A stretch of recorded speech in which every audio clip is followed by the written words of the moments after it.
అదే స్ఫూర్తితో వాళ్ళు పనిచేస్తారని మేము కూడా ఇక్కడ కూర్చుని వాళ్ళ ముగ్గురం మేము చైల్డ్ రైట్స్ కమిషన్ నుంచి వచ్చినాం ఇక్కడికి. తప్పకుండా దాంట్లో కూడా 0 to 18 years ఎవ్వరు కూడా ఏ ప్రాబ్లం ఉన్నా మన దగ్గరికి రావచ్చు. మేము దాన్ని మా శాయశక్తిగా ప్రయత్నం చేసి దాన్ని కరెక్షన్ చేసుకుంటాం అనుకోడు. ఇంకొక మా దగ్గర ఇంకొక మెంబర్ వందన అని ఉంది, ప్రోగ్రాంకి రావాలని. పాపం అనివార్య కారణాలలో అత్తగారికి అనారోగ్యం ఉన్నందుకు రాలేకపోయింది. ఆమె చాలా సంతోషపడుతుంది, ఎందుకంటే she works in that field.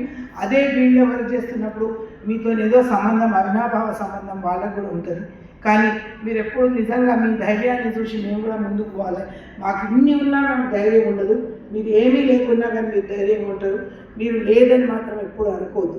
You are specially sir ఇప్పుడే దైవజ్ఞ శర్మ గారు చెప్పింది, అన్నీ ఏదో లోపం ఉన్న ఒక దగ్గర చాలా ఒకటి ఎక్కువ ఇస్తారంట మనకు దేవుడు అనేది. ఆ పాపకు చూడండి, చేతులు లేకున్నా కానీ ఎంత బాగా గీయగలిగే శక్తి దేవుడే ప్రసాదించిండు. అట్లనే మన మీద మనకు నమ్మకంతో మనం ముందుకు నడిస్తే తప్పకుండా ఏదైనా సాధించగలగమని ఆలోచన మనకు ఉంటుంది. మీరు సాధించగలరని నేను అనుకుంటున్నా.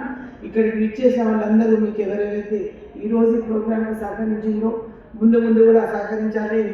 ఏమైనా అవసరం ఉంటే మమ్మల్ని కూడా అడగండి, మేము కూడా మా శాయశక్తిగా చేయగలుగుతాం.